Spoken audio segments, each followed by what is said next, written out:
Cuando Alemania se derrumbó en 1945, millones de civiles quedaron expuestos a la llegada de tropas extranjeras. Entre ellos, las mujeres alemanas enfrentaron uno de los capítulos más silenciados de la posguerra. En ciudades devastadas, sin protección ni autoridad estable, el abuso se convirtió en una práctica extendida. Soldados de distintas potencias aliadas participaron en violaciones masivas. Algunas se produjeron durante la ocupación inicial, otras se repitieron durante meses en pueblos y aldeas sin control. Las víctimas iban desde niñas hasta ancianas. Muchas murieron tras las agresiones, otras quedaron marcadas de por vida. El miedo y el silencio se impusieron mientras las nuevas autoridades intentaban ocultar la magnitud de los hechos. ¿Por qué los abusos fueron silenciados en los juicios de posguerra? ¿Qué responsabilidad tuvieron los mandos aliados? ¿Cómo se recuerda hoy este capítulo oculto de la ocupación? Entre el verano de 1944 y la primavera de 1945, el Tercer Reich entró en un proceso de colapso acelerado que transformó de raíz la vida en territorio alemán. La presión simultánea de los ejércitos aliados desde el oeste y del Ejército Rojo desde el este desbordó lo estrictamente militar y se convirtió en una desintegración administrativa y jurídica que afectó de manera directa a millones de civiles. El 6 de junio de 1944, con el desembarco en Normandía, se abrió un nuevo frente occidental. En cuestión de semanas, las defensas alemanas en Francia se derrumbaron y en agosto los ejércitos aliados habían cruzado el Sena, aproximándose a las fronteras del Reich. En septiembre, la ofensiva se extendió a Bélgica y los Países Bajos, y hacia finales de ese año las fuerzas estadounidenses alcanzaron el Rin. El intento alemán de revertir la situación con la ofensiva de las Ardenas en diciembre fracasó en enero del año siguiente. Desde entonces, Renania, el Ruhr y Baviera quedaron expuestos a la penetración de los aliados occidentales. En el este, la ruptura fue aún más severa. En junio de 1944, la Operación Bagration destruyó al grupo de ejércitos centro y abrió un frente de retirada constante. En enero del año siguiente, la ofensiva del Vístula-Oder situó al Ejército Rojo a escasa distancia de Berlín, mientras en el norte caía Prusia Oriental. El cerco de Breslau y la toma de Königsberg en abril confirmaban la imposibilidad alemana de contener el avance. La pérdida de control militar en los territorios orientales fue irreversible. Este desmoronamiento tuvo consecuencias inmediatas en la administración local. En numerosos pueblos y ciudades, alcaldes y funcionarios abandonaron sus cargos durante la retirada. Los tribunales militares quedaron paralizados, con jueces desplazados y expedientes abandonados en edificios destruidos. La policía rural y urbana se replegó junto al ejército, dejando un vacío de autoridad visible desde las grandes urbes hasta las aldeas más pequeñas.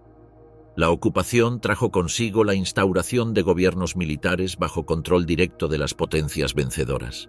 En el este, la administración militar soviética, conocida como SMAZ, se concentró en la desmilitarización y el desmantelamiento de la industria como reparación de guerra. En el oeste, la Oficina del Gobierno Militar de Estados Unidos, o OMGUS, se constituyó en 1945, mientras los británicos establecieron su cuartel en Bad Oeynhausen. Francia administró su zona con gendarmería y tropas coloniales, organizando más tarde una estructura más formal. Estas administraciones asumieron tareas generales de control político y económico, pero en los primeros meses, su capacidad para garantizar el orden cotidiano fue reducida. Las prioridades eran el desarme, la captura de responsables nazis y la reorganización económica. La seguridad de la población civil quedó relegada, y el orden dependía en gran medida de la iniciativa de comandantes locales antes que de políticas unificadas. El marco jurídico internacional era insuficiente.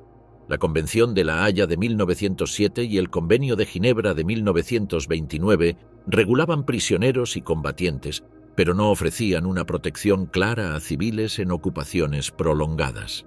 Las garantías dependían de la interpretación de cada potencia. El Ejército Rojo no reconoció en la práctica estos tratados, considerando a la población alemana parte integral de la nación agresora. Las potencias occidentales declararon adhesión formal, aunque su aplicación varió según las circunstancias locales. Una medida destacada en el oeste fue la política de no fraternización. En julio de 1944, Eisenhower ordenó prohibir todo contacto social entre soldados y población alemana. El alto mando británico adoptó medidas similares. La intención era evitar simpatías, prevenir vínculos que comprometieran la seguridad y mantener una relación de subordinación clara. Sin embargo, entre finales de 1944 y 1945, estas órdenes se suavizaron, permitiendo interacciones en el ámbito laboral y administrativo. La variación constante reflejaba la imposibilidad de controlar de forma absoluta a millones de soldados conviviendo con millones de civiles. La situación material de Alemania era crítica. El sistema de racionamiento, ya deteriorado desde 1939, se derrumbó cuando el transporte ferroviario quedó inoperante por los bombardeos. Muchas ciudades estaban en ruinas, sin agua, electricidad ni alcantarillado. Los hospitales carecían de personal y suministros, y la población dependía de la improvisación para subsistir. La llegada de los ejércitos ocupantes intensificó la presión logística. Se generalizó la requisa de viviendas, animales y alimentos. En pueblos y aldeas, las tropas ocuparon escuelas, ayuntamientos o casas particulares, desplazando a sus habitantes. En las ciudades, los sótanos y refugios antiaéreos, originalmente diseñados para proteger de los bombardeos, se transformaron en espacios de concentración familiar bajo proximidad forzada con soldados. Los ejércitos aliados distribuían raciones internas suficientes para sus tropas, mientras la población alemana recibía cantidades mínimas de subsistencia, a menudo insuficientes para mantener una dieta básica. Esta desigualdad reforzaba la dependencia y consolidaba la posición de poder absoluto del ocupante sobre los civiles. La disciplina militar constituía una preocupación central, aunque con limitaciones.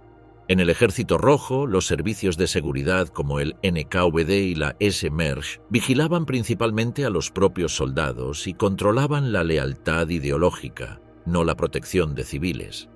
En el oeste, la disciplina recaía en cuerpos especializados, la Military Police estadounidense, la Corps of Military Police británica y la Gendarmerie francesa.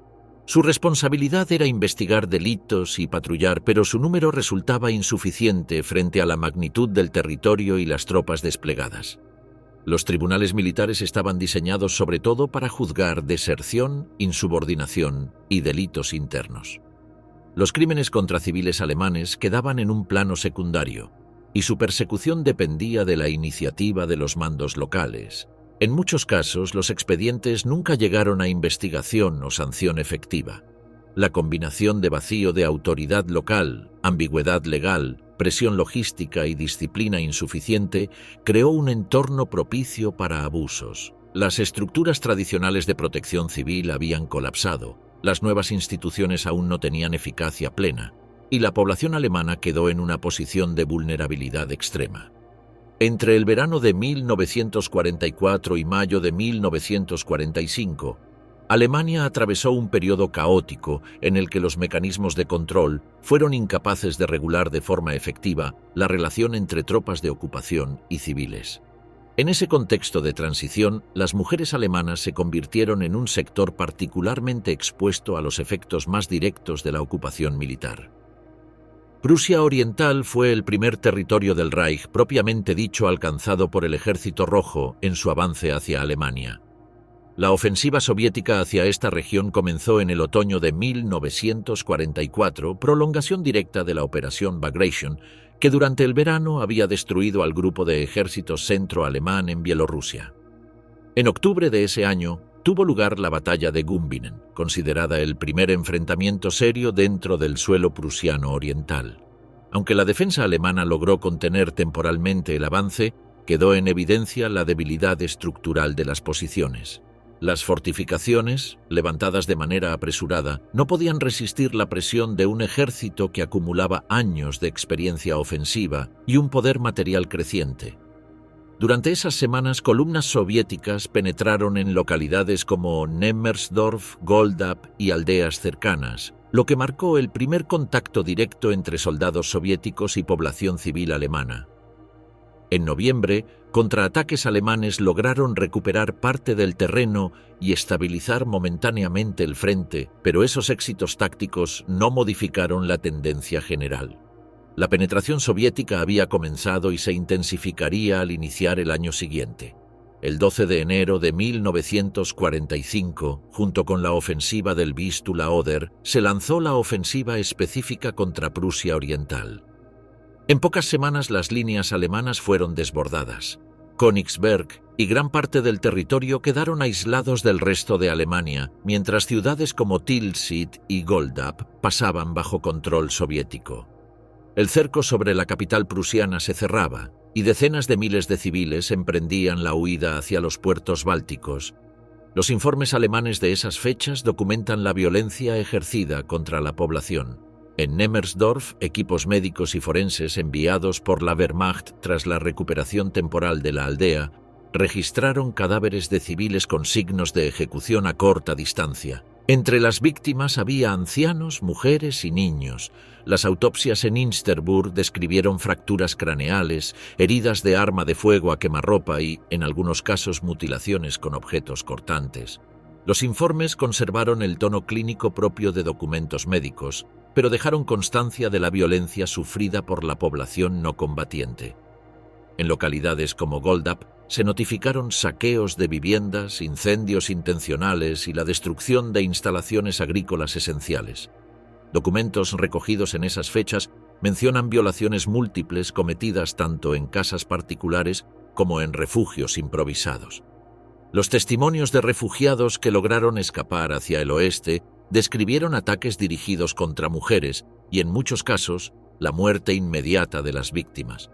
Las carreteras también se convirtieron en escenarios de ataques. Informes militares alemanes de octubre y noviembre relataron emboscadas contra convoyes de campesinos que huían con sus pertenencias.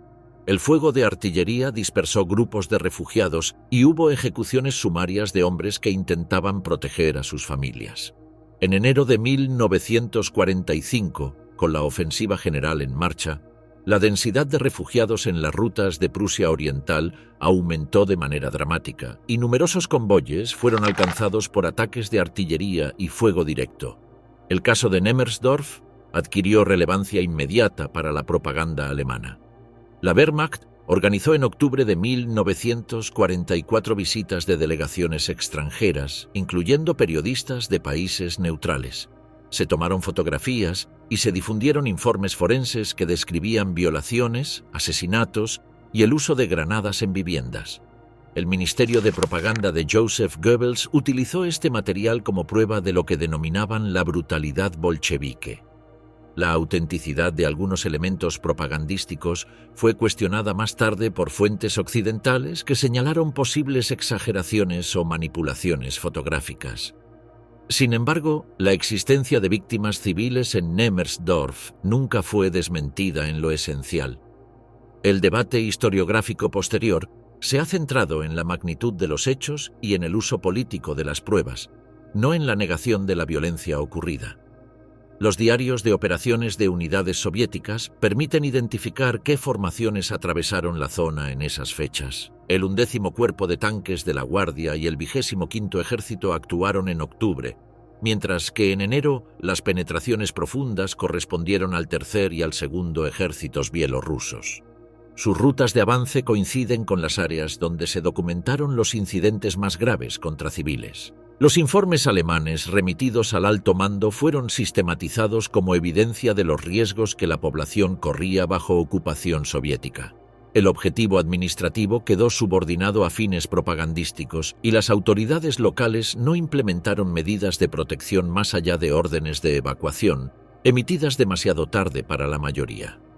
En cuanto a la reacción soviética, no existen pruebas de investigaciones internas o sanciones disciplinarias por los hechos de Prusia Oriental. Algunos mandos soviéticos mencionaron después la dificultad de controlar la conducta de las tropas en territorio enemigo tras años de guerra de exterminio.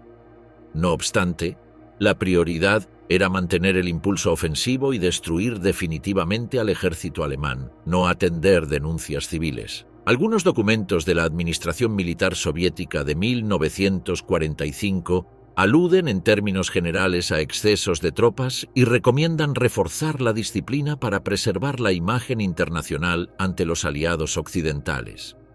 Sin embargo, estas referencias son posteriores a los sucesos de Prusia Oriental y no hacen mención específica a Nemmersdorf o a las demás localidades afectadas. Los refugiados evacuados por mar durante la Operación Hannibal transmitieron relatos sobre la violencia en las aldeas y carreteras prusianas. Sus declaraciones, recogidas por autoridades navales alemanas, complementan los informes militares y médicos, ofreciendo una visión adicional del impacto de la ofensiva soviética sobre comunidades rurales y urbanas. Los acontecimientos de octubre de 1944 y enero de 1945 en Prusia Oriental constituyeron el primer contacto masivo de la población alemana con la ocupación soviética en suelo del Reich. Documentos forenses, partes militares, diarios de marcha y testimonios coinciden en señalar una combinación de ejecuciones sumarias, saqueos y violencia contra civiles indefensos. El uso propagandístico que el régimen nazi hizo de esos hechos y la ausencia de reconocimiento oficial soviético condicionaron la manera en que la historia ha registrado estos episodios, que marcaron el inicio de un patrón que se repetiría en los meses siguientes en otros territorios alemanes ocupados. El 16 de abril de 1945 comenzó la ofensiva final soviética contra Berlín, destinada a quebrar la última defensa del Tercer Reich. El mariscal Georgi Chukov dirigía el primer frente bielorruso, que avanzó desde el este atravesando el río Oder y las colinas de Seylow, consideradas la última barrera natural antes de la capital. Al sur, el mariscal Iván Konev, al mando del primer frente ucraniano, penetró en Brandeburgo con rumbo hacia el suroeste berlinés. Desde el norte, el segundo frente bielorruso de Konstantin Rokossovsky completaba el cerco. El 21 de abril, las primeras columnas soviéticas alcanzaron los suburbios del noreste, entre ellos Pankov y Weissensee, sometidos a fuego directo de artillería y a la entrada de tanques en sus calles. Durante los días siguientes, unidades soviéticas penetraron en Prenzlauer Berg y Mitte, alcanzando puntos centrales como la Alexanderplatz. Los combates casa por casa se intensificaron alrededor de edificios estratégicos, con hospitales como el Charité transformados en centros de emergencia bajo condiciones extremas. Por el flanco occidental, las tropas de Konev cruzaron el río Spree bajo fuerte resistencia y entraron en Kreuzberg y Charlottenburg. El 25 de abril, Berlín quedó completamente rodeada. Sin posibilidad de reabastecimiento ni evacuación, los distritos de Wedding, Tiergarten y Spandau se convirtieron en escenarios de enfrentamientos prolongados, mientras las fuerzas alemanas se replegaban hacia la Cancillería y el Reichstag. La población civil buscaba refugio en sótanos, estaciones de metro y refugios antiaéreos construidos durante la guerra aérea. Los hospitales de Moabit, Friedrichshain y Neukölln trabajaban al límite, atendiendo tanto a combatientes heridos como a civiles alcanzados por la artillería y los combates urbanos. Los documentos contemporáneos permiten rastrear un patrón de violencia recurrente durante esos días. Entre el 21 y el 24 de abril, en Prenzlauer Berg y Mitte, soldados soviéticos irrumpieron en sótanos y viviendas con la justificación de buscar alcohol o enemigos ocultos. Diversos registros médicos mencionan agresiones sexuales sistemáticas contra mujeres de distintas edades, documentadas en los hospitales de distrito. En Pankow, la noche del 23 de abril estuvo marcada por redadas nocturnas en manzanas residenciales completas. Los refugiados ocultos en sótanos fueron sacados a la fuerza y numerosas mujeres ingresaron poco después en centros médicos con lesiones graves. Los libros hospitalarios de ese distrito incluyen referencias a desgarros internos, hemorragias intensas y contagios venéreos detectados tras estos episodios. La entrada soviética en Charlottenburg y Kreuzberg, los días 26 y 27, estuvo acompañada de nuevas irrupciones en viviendas y refugios subterráneos. Los hospitales de Neukölln y Friedrichshain recibieron entonces un flujo de mujeres heridas por traumatismos pélvicos y hemorragias internas. Los informes internos del Charité registran un aumento anómalo de ingresos de este tipo entre el 27 de abril y el 2 de mayo.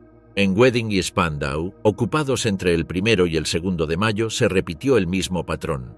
Los registros parroquiales y municipales que sobrevivieron consignan defunciones femeninas con anotaciones médicas que describen heridas compatibles con violencia sexual junto con lesiones de arma blanca.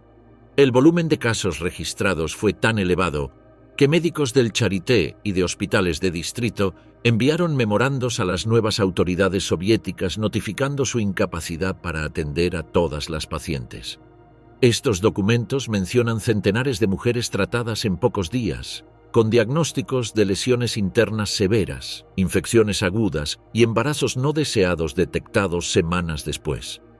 Tras la capitulación formal de Berlín el 2 de mayo, cuando el general Helmut Weidling firmó la rendición de la guarnición, las autoridades soviéticas intentaron restablecer un orden mínimo, se impuso toque de queda nocturno y se desplegaron patrullas del NKVD junto con unidades regulares.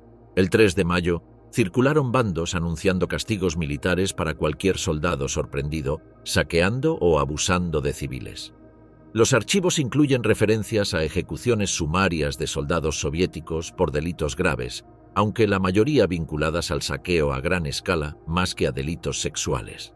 Entre el 5 y el 10 de mayo se emitieron órdenes de división que instaban a proteger a la población y reforzar la disciplina. Sin embargo, los diarios privados conservados de habitantes de Pankow y Wedding constatan que las irrupciones nocturnas persistieron, aunque en escala menor. El 7 de mayo, Zhukov emitió una orden específica recordando a sus tropas que debían comportarse como ejército liberador y no como fuerza de pillaje. Estas directivas respondían a quejas formales recibidas y a la necesidad de demostrar control ante los aliados occidentales, que pronto ingresarían en sus sectores de ocupación previamente acordados. Los documentos disponibles para este periodo incluyen diarios privados, informes médicos y registros municipales. El diario anónimo de una mujer berlinesa, escrito entre abril y junio, describe irrupciones nocturnas, búsqueda de alcohol y violencia en refugios subterráneos. Testimonios similares se encuentran en actas parroquiales, donde se anotaron defunciones acompañadas de observaciones marginales sobre muertes violentas. En los registros médicos del Charité se aprecia un aumento significativo de ingresos de mujeres jóvenes entre el 25 de abril y los primeros días de mayo. Los diagnósticos mencionan traumatismos pélvicos, infecciones y hemorragias internas, acompañados de la falta de antibióticos y material quirúrgico para atender adecuadamente la magnitud de los casos. Los bandos soviéticos conservados en archivos municipales confirman la existencia formal de medidas disciplinarias, aunque sin datos detallados sobre sanciones aplicadas. Los listados de defunción en Spandau y Kreuzberg muestran un incremento repentino de muertes de mujeres jóvenes en la primera semana de mayo, coincidiendo con los combates finales y la fase inicial de la ocupación. La documentación de este periodo permite establecer una secuencia clara. Irrupciones masivas y sistemáticas durante los combates entre el 21 de abril y el 2 de mayo, un aumento cuantificable de ingresos hospitalarios y defunciones en esos mismos días, y la emisión posterior de órdenes disciplinarias soviéticas que tuvieron aplicación parcial y limitada a los distritos bajo supervisión directa de mandos superiores. Tras la capitulación alemana del 8 de mayo de 1945, la administración militar soviética en Alemania asumió el control de extensos territorios que formarían la zona de ocupación oriental. Esta área incluía el Brandeburgo rural, buena parte de Sajonia con sus centros industriales, el estado de Turingia durante las primeras semanas, hasta su transferencia a los estadounidenses en julio, Mecklemburgo-Pomerania Occidental con sus puertos bálticos y la mayor parte de Silesia, que tras las conferencias aliadas sería entregada a Polonia, pero que en los primeros meses aún albergaba una población alemana significativa. El territorio estaba compuesto en gran medida por miles de aldeas rurales y ciudades medianas. Muchas de sus infraestructuras agrícolas habían quedado intactas durante los combates, pero fueron sometidas de inmediato a un régimen de requisas y desmantelamientos industriales como parte de las reparaciones de guerra exigidas por la Unión Soviética. Tropas soviéticas fueron acuarteladas en escuelas, ayuntamientos, granjas y casas privadas requisadas, lo que estableció una convivencia forzada y permanente con la población civil alemana. Los registros municipales y parroquiales de esos meses reflejan un patrón común en varias provincias. En el Brandeburgo rural, las redadas de mayo y junio se caracterizaron por la búsqueda sistemática de bienes de consumo: relojes, bicicletas, radios y bebidas alcohólicas. Durante estas incursiones, los informes señalan abusos sexuales contra mujeres cometidos tanto en viviendas como en establos o graneros utilizados como escondites. Los libros parroquiales consignaron defunciones femeninas acompañadas de términos como muerte violenta o heridas múltiples, expresiones entendidas en el contexto de la época como alusiones indirectas a violencia de carácter sexual. En Sajonia, ciudades como Leipzig y Dresde, devastadas por los bombardeos, sirvieron de base logística para unidades soviéticas. En las aldeas agrícolas de los alrededores, el alojamiento forzoso de soldados en viviendas privadas generó conflictos constantes. Informes hospitalarios de verano de 1945 documentaron un incremento notable de infecciones venéreas en mujeres, atribuidas en los registros médicos oficiales a contactos forzados con soldados de la ocupación. Estos documentos, redactados con protocolos clínicos, ofrecen evidencia cuantitativa de la magnitud de los incidentes. En Mecklemburgo-Pomerania, región clave por los puertos de Rostock y Wismar, la violencia contra civiles estuvo vinculada al saqueo organizado de bienes industriales y agrícolas. Autoridades soviéticas organizaron convoyes ferroviarios con maquinaria completa y productos agrícolas destinados a la Unión Soviética.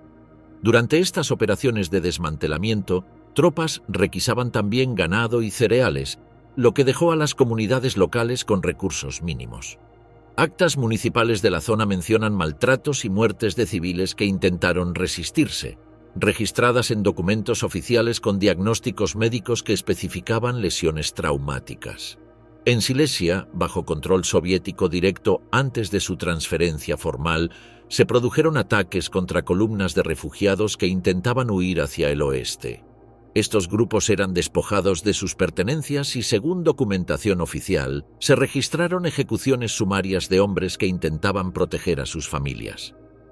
Actas municipales de pueblos como Lauban y Görlitz consignaron un número inusualmente alto de muertes femeninas durante mayo y junio, coincidiendo con la presencia de destacamentos soviéticos.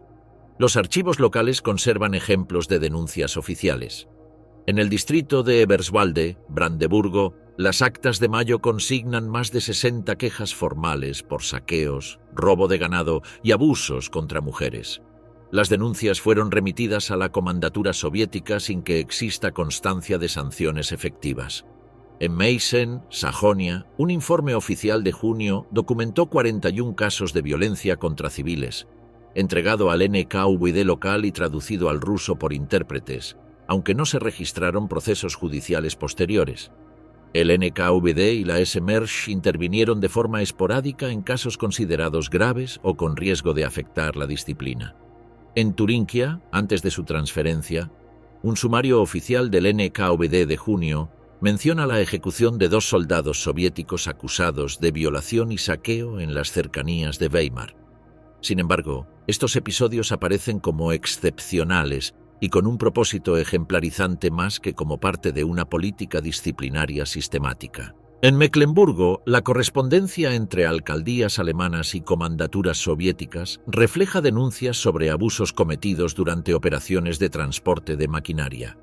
Las respuestas soviéticas consistían en advertencias generales sobre disciplina, sin evidencia de medidas concretas. Durante el verano, la administración militar soviética emitió órdenes destinadas a reforzar la disciplina. El 20 de junio de 1945, una directiva firmada por Chukov ordenó castigos severos contra soldados implicados en saqueo o violaciones, subrayando el daño que esas conductas causaban a la imagen internacional del Ejército Rojo. El 1 de agosto, una orden complementaria instruyó la creación de tribunales de campaña. Archivos de Sajonia registran juicios sumarios en Dresde y Leipzig en septiembre, aunque los expedientes no incluyen cifras exactas ni sentencias detalladas. Pese a estas medidas, los informes municipales alemanes continuaron señalando incidentes hasta finales de 1945, aunque en menor escala que en los meses iniciales. Esto sugiere que las órdenes disciplinarias produjeron cierta reducción en la frecuencia de abusos, pero no los eliminaron. Las fuentes contemporáneas para este periodo incluyen actas municipales, registros de defunción, informes médicos, órdenes oficiales de la Administración Militar Soviética y sumarios del NKVD. En conjunto permiten reconstruir un panorama en el que la ocupación soviética fuera de Berlín estuvo marcada por redadas rurales, alojamiento forzoso, violencia sexual, saqueo sistemático y una respuesta administrativa limitada. A partir del verano, las autoridades soviéticas emitieron directrices disciplinarias que lograron cierto efecto, pero la aplicación práctica fue parcial en un contexto de dominio militar absoluto y vacío legal que dejó a la población civil alemana en una situación de vulnerabilidad prolongada. Tras la capitulación alemana en mayo de 1945, la administración militar en la zona occidental quedó organizada bajo estructuras específicas que aseguraban el control de Estados Unidos y Reino Unido sobre los territorios que les correspondían. En el sector estadounidense, la autoridad quedó centralizada en la Office of Military Government, United States, conocida como OMGOS, creada en diciembre de 1944 pero puesta en funcionamiento completo tras el fin de la guerra. Su jurisdicción abarcaba Renania-Hessen, Baviera, y desde julio el sector estadounidense de Berlín según los acuerdos de ocupación. La Policía Militar estadounidense, identificada como Military Police o MPs, asumió tareas concretas: patrullas urbanas regulares, custodia de prisioneros de guerra, control de la circulación y detención de soldados estadounidenses acusados de delitos. Constituyó el principal mecanismo de disciplina interna y de respuesta a denuncias de civiles alemanes. En paralelo, los británicos establecieron el British Military Government bajo el 21º Army Group, reorganizado en julio como Control Commission for Germany, CCG/BE. Su jurisdicción incluía Schleswig-Holstein, Baja Sajonia, Renania del Norte-Westfalia y el noroeste de Berlín. La Corps of Military Police británica, CMP, cumplía funciones equivalentes a las MP estadounidenses. Ambos mandos occidentales absorbieron progresivamente los registros policiales alemanes preexistentes, lo que permitió disponer de denuncias locales relativas a incidentes cometidos por soldados de ocupación. Esta transferencia de archivos dio a las autoridades de OMGUS y de la CCGB una base documental con la cual iniciar procesos judiciales cuando se estimaba necesario.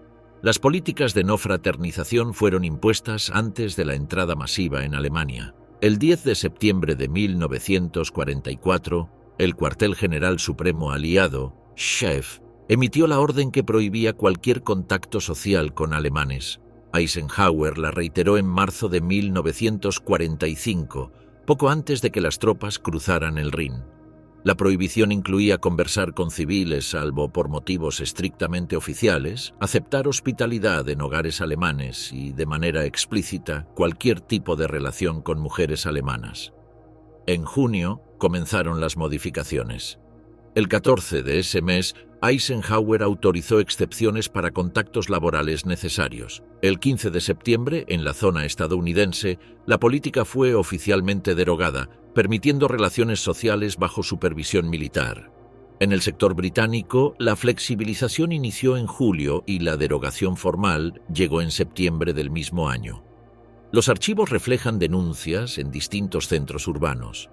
En Colonia, la Policía Militar estadounidense registró 39 denuncias de violación entre mayo y septiembre de 1945. Todos los casos fueron trasladados a cortes marciales, con al menos 15 condenas documentadas. En Düsseldorf, actas municipales de julio mencionan ingresos hospitalarios de mujeres con lesiones tras contacto con soldados aliados, consignados con terminología médica de la época. En Bonn, autoridades locales remitieron a OMGUS denuncias de saqueo y abusos en domicilios requisados. En Frankfurt, sede administrativa de OMGUS, los MPs elaboraban informes semanales. Entre julio y diciembre se registraron 71 casos de agresión sexual, con 43 acusados remitidos a juicio militar. En Stuttgart, bajo control estadounidense entre abril y julio, se documentaron 22 denuncias en archivos policiales alemanes, posteriormente transferidos a las autoridades de ocupación. Los registros bávaros señalan que en Múnich se abrieron 62 sumarios por violación entre mayo de 1945 y junio del año siguiente. En Nuremberg, durante la preparación del Tribunal Militar Internacional, se reportaron 14 expedientes por incidentes en zonas de tránsito de tropas. En el sector estadounidense de Berlín, que incluía distritos como Dahlem y Zehlendorf, y en el británico, que comprendía Charlottenburg y Wilmersdorf. Las denuncias iniciales se gestionaron en coordinación con las autoridades soviéticas hasta septiembre, cuando Berlín quedó dividida en 4 sectores definitivos. Entre julio y diciembre se registraron 28 denuncias en el sector estadounidense y 19 en el británico. Los archivos de cortes marciales estadounidenses muestran que en el teatro europeo, entre 1942 y 1944-6, se instruyeron alrededor de 11.000 causas por violación, con un número considerable correspondiente al territorio alemán tras la ocupación. Solo en la zona estadounidense, entre mayo de 1945 y diciembre de 1946, se abrieron 2.420 procesos por delitos sexuales. De ellos, 943 derivaron en condena, 256 incluyeron pena de muerte, 71 fueron ejecutadas. El resto concluyó en sentencias de prisión de 5 a 20 años. En el sector británico las cifras fueron menores. Entre junio de 1945 y diciembre de 1946 se abrieron 1.072 procesos por violación, con 225 condenas firmes y 14 ejecuciones. El resto de acusados recibió penas de prisión de hasta 10 años o fue absuelto por falta de pruebas. Los expedientes revelan también un patrón en la aplicación de condenas. En Estados Unidos, las sentencias más severas recayeron de forma desproporcionada en soldados afroamericanos.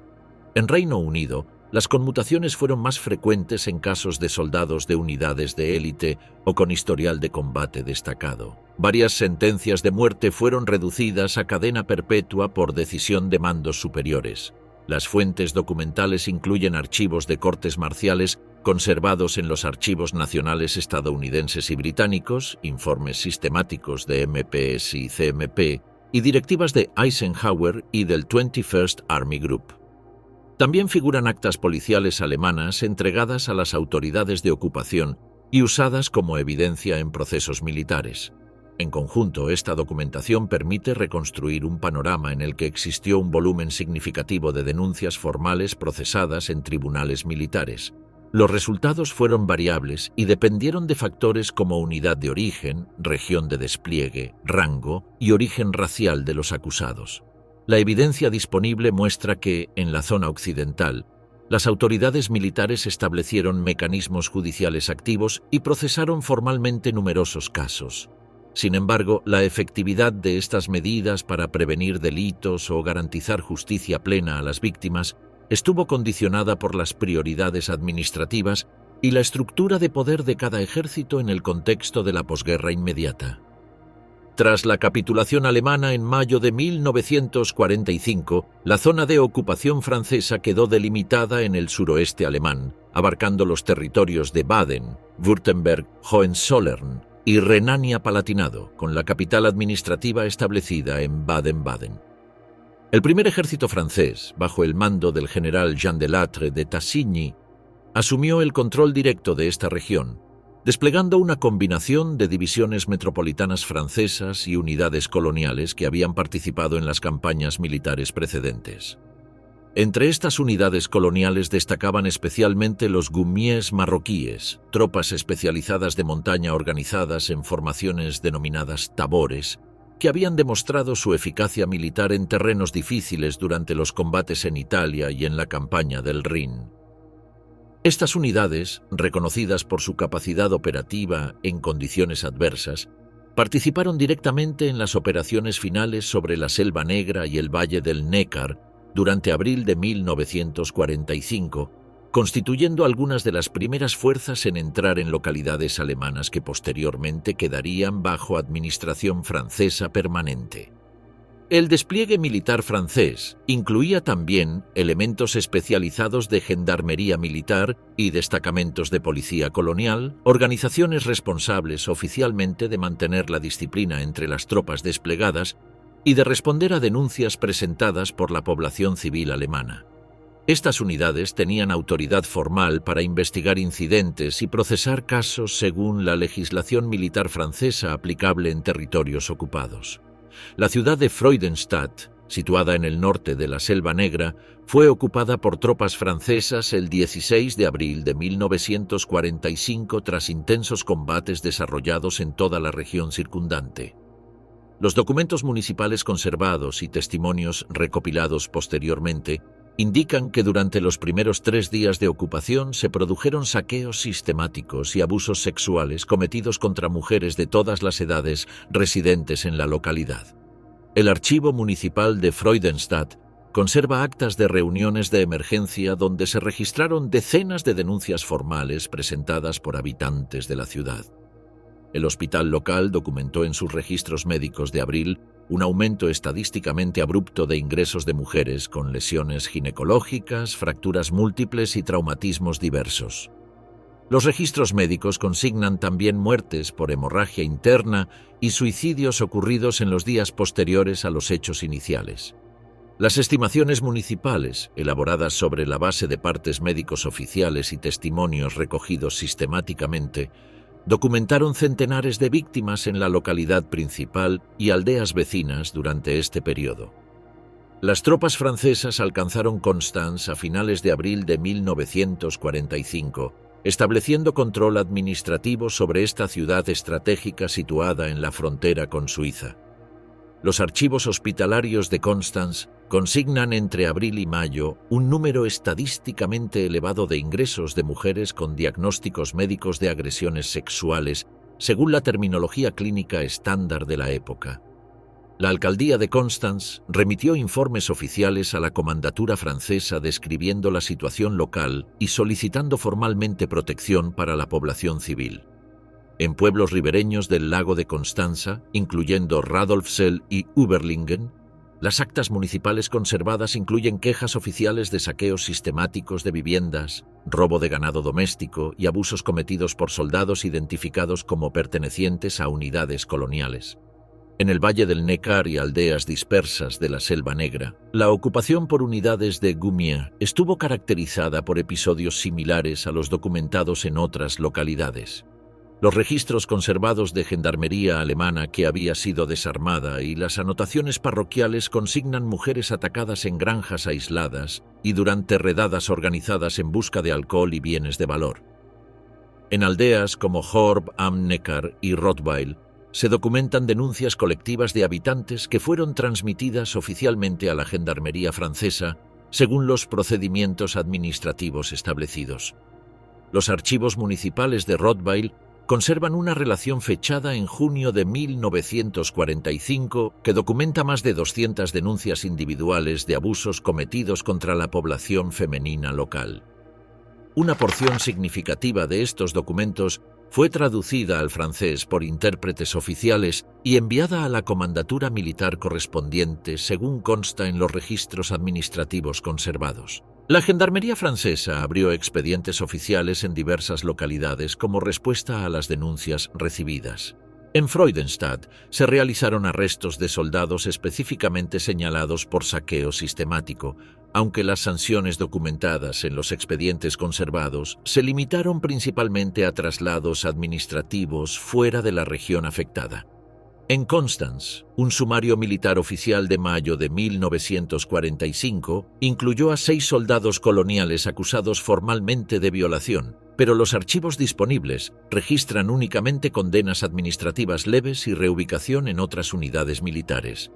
El mando del primer ejército francés emitió en mayo de 1945 órdenes internas específicas instando a mantener la disciplina y evitar conductas que desacreditaran a las fuerzas francesas ante los aliados occidentales.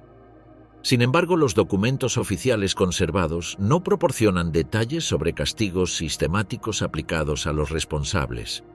La prioridad administrativa continuaba siendo la consolidación territorial efectiva y la extracción de reparaciones económicas según los acuerdos interaliados establecidos. En el marco del Consejo de Control Aliado, que asumió la administración conjunta de Alemania desde julio de 1945, la misión francesa recibió comunicaciones oficiales de autoridades británicas y estadounidenses sobre quejas de población alemana en zonas limítrofes entre sectores de ocupación. Los archivos diplomáticos conservan estas comunicaciones interaliadas, aunque no consta evidencia de que estas intervenciones se tradujeran en procesos judiciales de gran escala o cambios significativos en las políticas disciplinarias francesas. Las fuentes primarias disponibles para la reconstrucción de este periodo incluyen documentación diversa conservada en archivos franceses y alemanes. Los informes municipales alemanes remitidos a comandaturas francesas, incluyendo documentos de Freudenstadt, Constance y Rottweil, proporcionan perspectiva local sobre los acontecimientos. Los registros hospitalarios locales documentan ingresos masivos de mujeres con lesiones asociadas a violencia sexual durante abril y mayo de 1945, utilizando terminología médica estándar para clasificar estos casos. Los archivos de la Gendarmería francesa conservan expedientes de arrestos y traslados de soldados coloniales acusados de diversos delitos.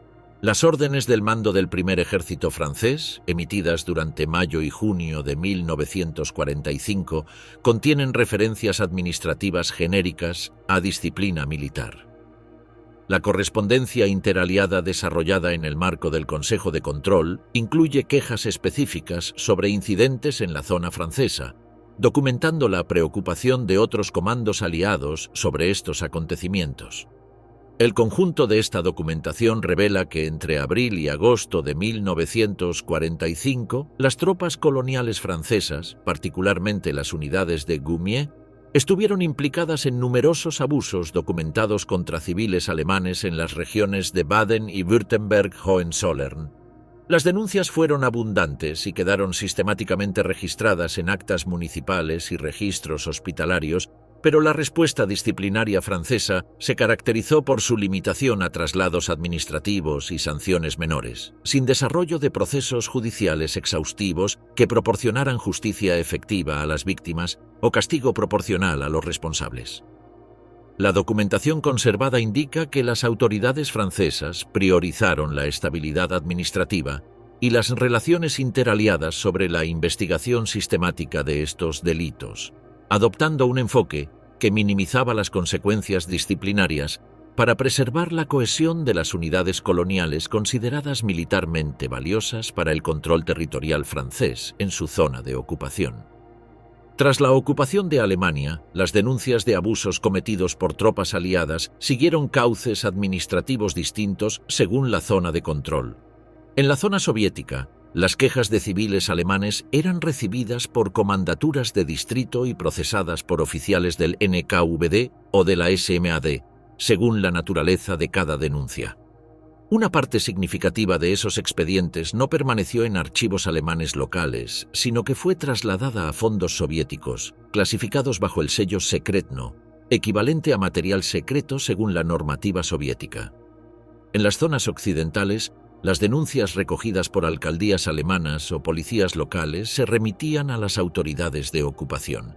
OMGUs en el sector estadounidense, el Military Government en el británico y las prefecturas militares en el francés actuaban como instancias de recepción. Posteriormente derivaban los casos a las respectivas policías militares, que podían abrir expedientes formales si consideraban que la evidencia justificaba investigación. El destino administrativo de los expedientes seguía un patrón doble. Los casos con proceso formal pasaban a tribunales militares.